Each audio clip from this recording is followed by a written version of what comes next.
Tent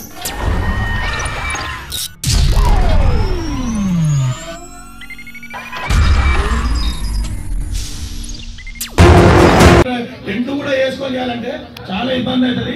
2 సంవత్సరాల కింద నేను చెప్పినా మీరు టెంట్లు వేసుకోవాలని వేసుకుంటామని చెప్పి ఎండ కాలుతుందని చాలా ఇబ్బంది చేశారు. ఇదే తూప్రాన్ మున్సిపాలిటీ నుంచి కావాలి చేసారు లాస్ట్ టైం. అక్కడ మన రామనవారి కళ్యాణం అంటేనే మనకు ఒక అనుకుంటూనే ఒక వైబ్రేషన్ అనిపిస్తుంది. దాన్ని సక్రమంగా మనము అందరము కార్యక్రమం 9 రోజుల కళ్యాణం మన గ్రామ ప్రజల అదృష్టం అనుకొని మనం సక్రమంగా నిర్వర్తిద్దాం. ఎలాంటి పనిబట్టలు కానీ ఏవైనా చూస్తారండి ఏర్పాటు చేసుకోవడం జరిగింది. ఇట్టి సమావేశానికి ఇచ్చేసినటువంటి నా తోటి పాలకవర్గ సభ్యులు శ్రీ రవీందర్ గుప్తా గారు, నారాయణ గుప్తా గారు, శ్రీశైల నర్సోజీ గారు, మిగతా పాలకవర్గ సభ్యులందరూ తూప్రాన్లో ఉన్నటువంటి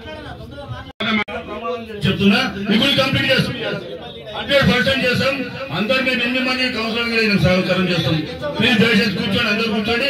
ఇప్పుడు పంతులు గారు ఆయన యొక్క ఇస్తాడు, ప్లీజ్ వినండి, దయచేసి సహకరించండి.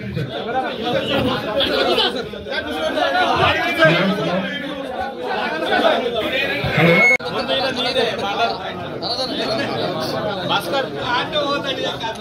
శివ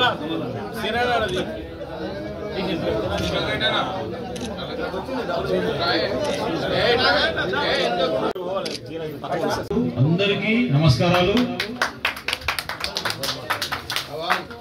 ఈ రోజు మనము రాములవారి కళ్యాణము 17వ తారీఖు ఉన్నది కాబట్టి కొంచెం ముందు పెట్టుకుంటే మనం ఏదైనా ప్లాన్ చేసుకోవచ్చు అనే ఉద్దేశంతో, దగ్గరకు వచ్చినాక పెడితే మనం ఏం చేయలేము అనే ఉద్దేశంతో కొంచెం ఈ రోజు పెట్టడం జరిగింది.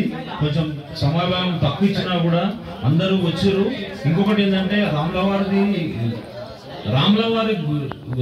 ఆలయంలో పెడితేనే మనకి ఇక్కడ ఉన్నటువంటి రాములవారికి మన సమస్యలను ఆలోచించవచ్చు, ఆయనకు విన్నవించుకోవచ్చు అనే ఉద్దేశంతో ఇక్కడ పెట్టినాము. ఈ తక్కువ సమయంలో మనము రాములవారికి మన శక్తి వంచన లేకుండా నేను శ్రమించి చేస్తాను. మనం మొదటగా రాములవారి కళ్యాణాన్ని మంచి సక్సెస్ఫుల్ గా నిర్వహిద్దాం. అందరి సహకారం, అందరు సమిష్టి కృషితో చేద్దాం. ఎవ్వరు కూడా ఈ చిన్న ఏదైనా ఉన్నా కూడా నేను చిన్నోని అనుకోండి, మీ అందరి నుంచి వచ్చిన మీలోంచి వచ్చిన నేను మిమ్మల్ని అందరినీ నేను కాపాడుకుంటా, అందరికీ కూడా నేను కలుపుకొని పనిచేస్తాను. రాములవారి కళ్యాణం నిర్వహిద్దాము. ఇప్పుడు మనకు దీంట్లో మన కళ్యాణం నిర్వహించే దాంట్లో భాగంగా కొన్ని సమస్యలను మన యొక్క సేవకులు వాళ్ళు గుర్తించి మనకు గతంలో నుంచి కూడా చెప్తున్నారు. దాంట్లో ముఖ్యంగా ఏంటంటే వీళ్ళు బోయ సోదరులు మనము సేవ మోసేదానికి బరువు అవుతుందని వాస్తవమే.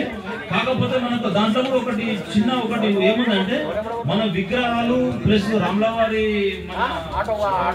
సేవ అనేది వెయిట్ ఎక్కువ ఉండదు కాబట్టి కింద సేవ కూడా వెయిటే ఉండాలి అన్నగా మీకు అందరూ తెలుసు, మోస్ట్ ఆఫ్ తెలుసు. ఎందుకంటే పైన విగ్రహాలు కానీ మన మొత్తం అలంకరణ చేసేది కూడా వెయిట్ ఉంటుంది, దానికి తగ్గట్టుగా వెయిట్ ఉంటుంది. కాబట్టి కొంచెం మంచిగా దానికి అనుభవం ఉన్న వాళ్ళని పిలిచి దానికి పల్లకిని చేపిద్దాం. ఖచ్చితంగా ప్రయత్నం చేస్తాం. నాకున్న తక్కువ సమయంలో మనము పాసిబుల్ అయితే కూడా ఈసారి మనం దాన్ని తీసుకొచ్చే ప్రయత్నం చేద్దాం. మీకు ఇబ్బంది అయితే మాత్రం తప్పకుండా మీరు నిర్ణయిస్తే ఎంత ఏమంటైనా నేను రామాలయ నిర్మాణం ధర్మబద్ధంగా జరగాలి. కేవలం 1 కోటి రూపాయలు పెట్టి కట్టడం ధర్మబద్ధంగా దేవాలయం జరగాలి. రెండవది 9వ తారీఖు నాడు ఉగాది ఉత్సవాలు ఉంటాయి. ఇక్కడ దేవాలయంలో పూజా కార్యక్రమం ఉంటుంది. ఉగాది పచ్చడికి నైవేద్యం పెడతారు, తప్పకుండా రావాలి ఇక్కడికి. రెండవది 12 నాడు సున్నాలు వేసుకోవాలి, శుక్రవారం అవుతుంది. 12, 13, 14 సున్నాలు వేసుకోవాలి. 15వ తారీఖు నాడు సోమవారం సప్తమి, చాలా విశేషమైన రోజు. ఆ రోజున అంకురార్పణ ఉంటుంది. తర్వాత 17వ తారీఖు నాడు రాముని యొక్క కళ్యాణం, సీతారాముల కళ్యాణం ఉంటుంది. ఉదయం 11:52 ఉంటుంది. 24/4/2024 బుధవారం స్వాతి నక్షత్రంలో రథోత్సవం ఉంటుంది. కార్యక్రమాలు తప్పకుండా మీరు పాల్గొనాలి. రెండవది ఇక్కడ సోదరుడు చెప్పాడు, సేవలు కేవలం మేము మాత్రమే ఉండాలా, కూడా మీ గాదా దేవుడు అని చెప్పాడు. అంకురార్పణ రోజు స్వచ్ఛందంగా కూడా ప్రతి కులంలో కూడా కనీసం 2-3 కంకణం కట్టుకోవాలి. కంకణం కట్టుకునే వాళ్ళు కేవలం కంకణం అనేది షో కోసం కాదండి, తప్పకుండా సేవలు ఎంపడి తిరగాలి, దేవాలయంలో కూర్చోవాలి, దేవాలయం అయిపోయిందా కార్యక్రమం అయిపోయిందాకా కూడా తప్పకుండా ఉండాలి. ఇంతకన్నా నాకు ఈ విషయాలు ఏం తెలియదు, ఈ విషయాలు మాత్రం తెలుసు. తప్పకుండా కూడా మీ అందరూ కూడా రావాలి. రాముడి యొక్క అనుగ్రహం బాగా మీ మీద ఉండాలి మనసులో కోరుకుంటున్నాము. మా యొక్క చైర్మన్ గారి పరిపూర్ణంగా, జ్యోతి గారికి, కృష్ణ గారికి కూడా పరిపూర్ణంగా కూడా రాముడికి ఆశీస్సులు ఉండాలి. జై శ్రీరామ్. రాజా రామచంద్ర. అందరికీ నమస్కారం. రమణ వారి కళ్యాణం దిగ్విజయంగా మనం పూర్తి చేయాల్సిన బాధ్యత మనకుంది.